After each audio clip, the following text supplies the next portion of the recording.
Hello and welcome back to MMO Play. Today we're taking a look at a game that just came out called Path of Exile. We've looked at it in the past. It is a free-to-play action RPG brought to you by Grinding Gear Games. It just went into open beta, which I said it came out. It means it's not launched. It basically is. Open beta is the last character wipe. At this point, the characters that you play now will stick with you even after full launch. Not retail launch, it's a free-to-play game.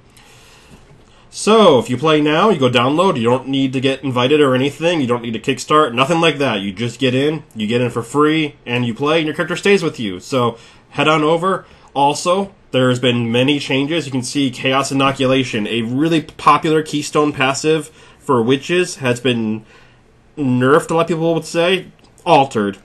You lost a lot of energy shield that way, but you can go ahead and still get more by doing other stuff. And they changed a few other things. Double Totem, you can no longer do damage yourself. The character I'm building now is a Cold Witch that's going to use Chaos Inoculation, 2 Curses, and Double Totem. That's an endgame build. It'll take me a while to get there. You can see this is Act 3. This is brand new content. Unless you've been watching alpha coverage, you have not seen this before. It came out yesterday. I actually managed to run through Acts 1 and 2 all day yesterday, and I got to Act 3 last night. This is showing off the dock tile set. It's a new tile set available in the game that was not available before. This is the starting city. You saw I talked to the one guy. This lady over here, she's a mage merchant. You have to save her before she'll even be here. So before that, you have no one to buy wands from. Which you can see I'm using double wand. Maybe I might go double dagger. Eventually scepter and evade, or scepter and energy shield. Whatever the shield's called. Scepter focus, I guess. But I'm going to go and just show a little bit of the combat for a higher level character. Last time we looked, it was a first impression, so low level. Now we're looking at a level 28 Ice Witch. Focused mostly on, at this point, critical with Ice Spear and occasionally Ice Nova or Freezing Pulse. It depends on the situation. Ice Spear is a spell that is long range. It'll pierce through monsters that are close to you, and ones that are higher or farther away, it'll explode, and then those monsters will take 6 times the likelihood to get crit, which for her is about 70-75% chance to crit and tons of crit damage. These guys right here do chaos damage. They are really nasty. If you notice, they're ignoring my energy shield. Yep, half my hit points for these guys are basically ignored, because I have about as much energy shield as I do hit points right now. Chaos Inoculation gives you 1 hit point only, but makes you immune to chaos damage. So none of that stuff. My energy shield's all I have to worry about at that point. Problem being, I lose all my hit points, but I'm not going to have that many hit points. I'm really not going to try to. You can see I'm just focusing mostly on staying at range and dealing with these guys. When there are things that are weaker, I will get close in Ice Nova. I have added lightning damage Ice Nova just to up the DPS. I'm not really making that any sort of thing. This game is very good if you like lots of customization. There are so many options available, so many different ways you could play your character. You could play an Ice Witch differently than I am.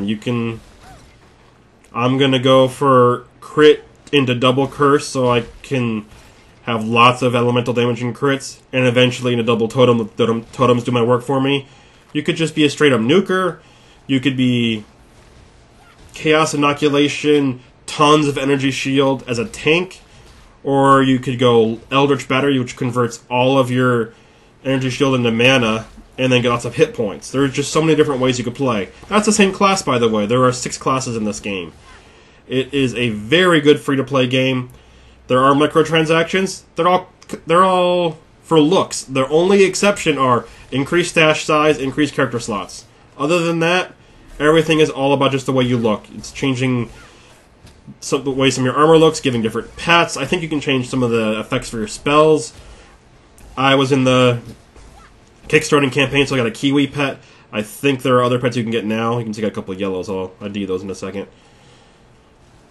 But there is absolutely zero way to buy power in this game. This is not a pay-to-win game. This is a very just play the game, enjoy it. A lot of people call it Diablo 2.5. It's Diablo 2 but better, and a lot of people will tend to say, well, I don't like Diablo 3.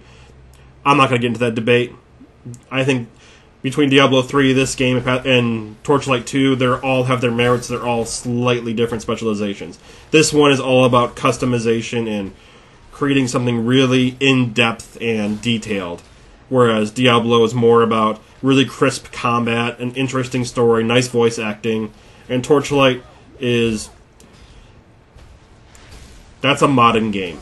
It's actually a really good game, too. I love Torchlight, but the multiplayer scene never really took off. They had issues in the beginning. As soon as I get the modding tools up again, I'll probably look at it in the future. But head over to pathofexile.com and go check the game out. I really recommend it. This is among my top games for 2013. It's not officially launched yet. I don't know when it's going to go into a full launch, but as far as I'm concerned, it's launched. It did it yesterday. Thanks for watching, and stay tuned to more from MMO Play. I'm going to keep killing these baddies and some of these new monsters that are in this game.